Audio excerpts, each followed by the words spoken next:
warahmatullahi wabarakatuh. Ini angkanya nanti dibagikan ya. Oke, sudah. Tanya boleh. Hah? Kalau pertanyaannya sama, disamain aja ya.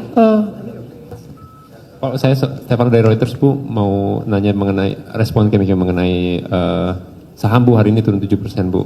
Itu gimana Kemenkeu menanggapi dan juga untuk shore up confidence ke equity investor, tidak hanya bond investors Bu.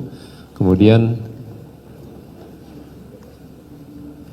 Bu, rumornya tadi kan Ibu belum menjelaskan itu rumornya apa Bu, maksudnya rumor yang resign atau rumor apa Bu, jadi boleh dikonfirmasi itu rumor yang mana. Kemudian terakhir Bu, kalau dari saya mau nanya PMN ke Agrinas Bu, itu kemarin belum dijelaskan berapa total yang dikasih ke 3 BUMN yang Agrinas itu. Terima kasih. Untuk tadi ya pergerakan saham, tentu kita juga melihat dari sisi global dan nasional kita dibandingkan.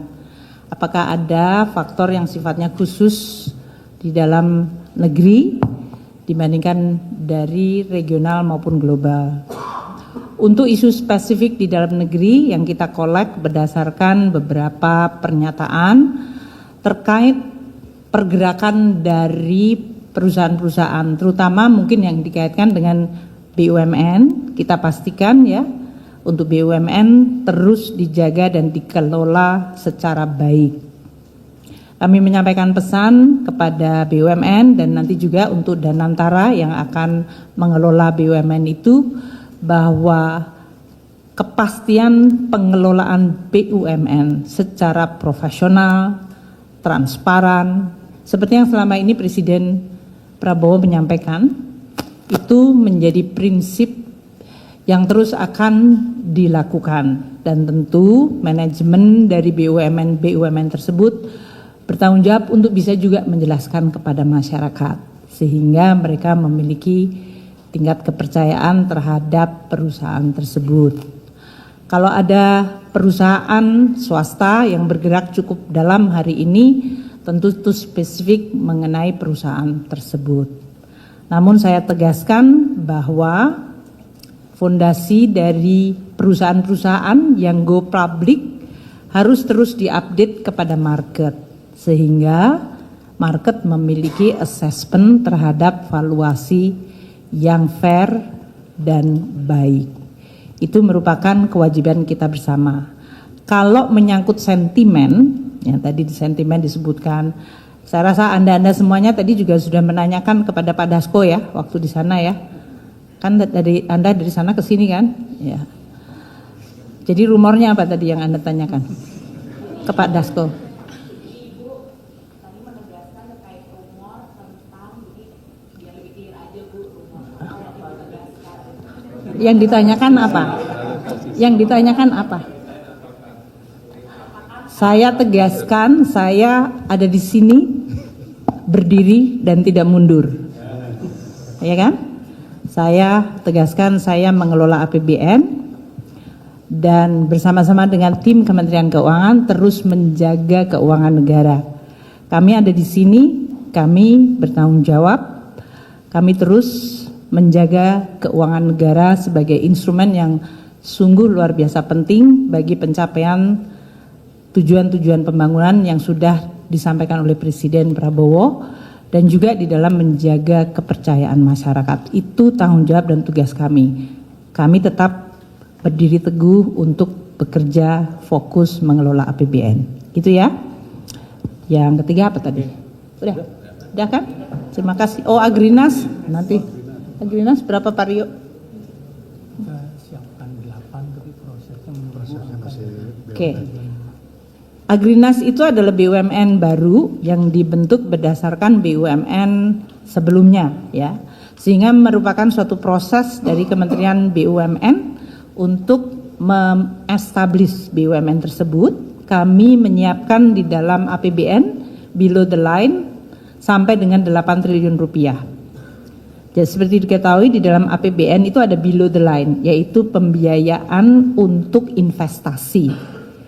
Alokasi 8 triliun sudah ada di APBN, jadi jangan dibuat berita seolah-olah ini angka baru.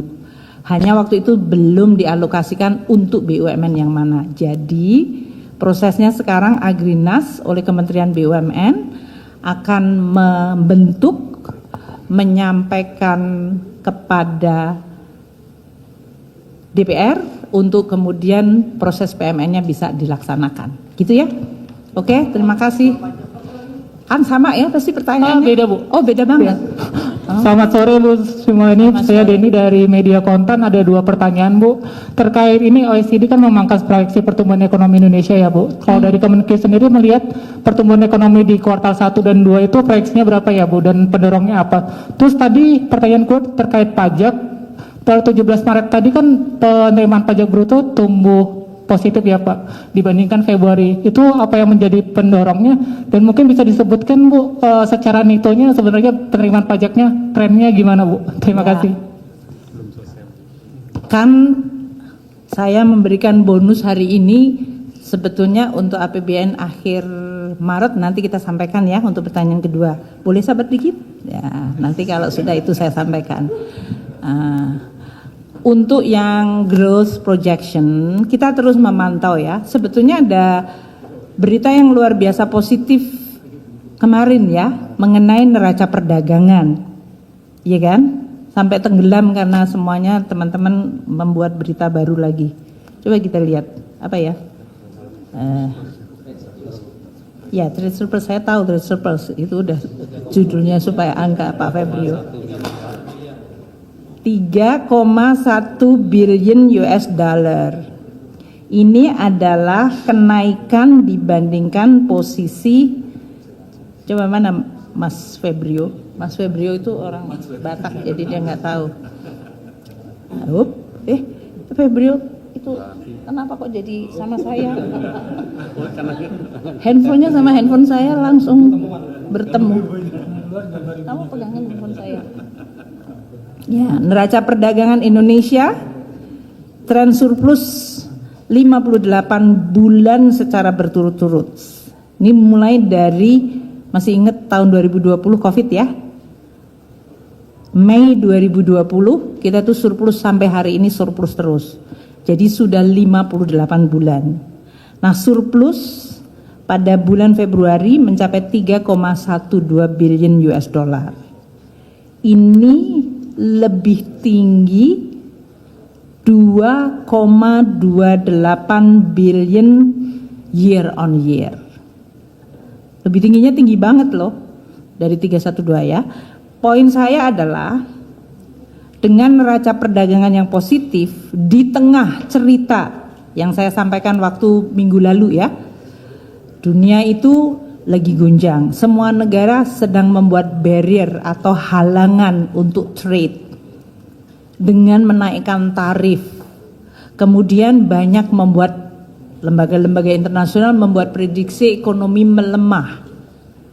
Di tengah hal tersebut, naiknya tarif yang sangat tinggi, proyeksi perlemahan, Indonesia masih mampu menjaga trade surplus 58 bulan secara berturut-turut. Bahkan angka Februari lebih tinggi year on year sebesar 2,28 billion mencapai 3,12 miliar. Itu satu.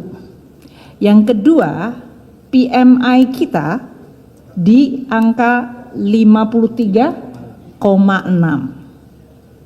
Saya sampaikan kemarin di dalam penjelasan konferensi pers, PMI yang 53,6 itu adalah rebound atau recover dari posisi yang tadinya di bawah 50, itu berarti kontraktif menjadi ekspansif. Ini menggambarkan bahwa kegiatan ekonomi yang diukur melalui indeks PMI itu menunjukkan suatu aktivitas yang cukup bagus. Itu adalah kegiatan manufaktur, jumlah stok, jumlah permintaan, dan apa lagi ya yang tambahan? Ekspor. Nah, ini memberikan kita optimisme bahwa kuartal 1 tahun ini dari total agregat demand kita masih terjaga. Apa komponennya? household consumption, konsumsi rumah tangga. Dengan inflasi yang rendah, saya ulangin lagi ya, di sini yang kemarin nanya deflasi. Dengan tingkat harga yang stabil atau bahkan menurun untuk makanan dan tiket, ya kan? Itu menyebabkan deflasi, dan kita memberikan juga subsidi untuk listrik 2 bulan. Itu menyumbangkan deflasi, harganya turun, tapi itu bukan karena daya beli, itu karena intervensi policy pemerintah. Sehingga ini diharapkan bisa menjaga daya beli masyarakat. Masyarakat daya belinya supaya tidak tergerus oleh harga itu dikelola untuk rendah atau bahkan menurun, seperti tiket menurun, kemudian diskon listrik dia menurun untuk rumah tangga, dan juga harga pangan. Volatile food menurun sangat dalam. Jadi administered price turun, volatile food turun. Ini diharapkan menjaga konsumsi rumah tangga karena daya belinya terjaga dengan harga yang relatif stabil. Untuk investasi, dengan tadinya PMI yang naik, ekspansif, kita berharap ini juga akan positif. Credit growth masih cukup bagus, dan kita berharap dalam hal ini kegiatan terutama sektor manufaktur, kemudian ekspansi di bidang pangan, itu menciptakan investasi-investasi baru. Kemudian ekspor, berita dari BPS juga positif, gitu ya. Jadi dalam hal ini kami menganggap 3 komponen yang sangat penting, yaitu rumah tangga, konsumsi, investasi, dan ekspor. Itu 3-tiganya cukup vibrant, cukup bagus. Kita berharap dengan itu growth di kuartal 1 akan tetap terjaga. Dan ini tentu akan kita jaga terus sampai akhir tahun. Kalau outlook nanti kita sampaikan pada saat kita di ALKO, ya. Terima kasih semuanya, teman-teman, selamat berbuka puasa, dan semoga vibes-nya positif. Amin. Terima kasih semuanya.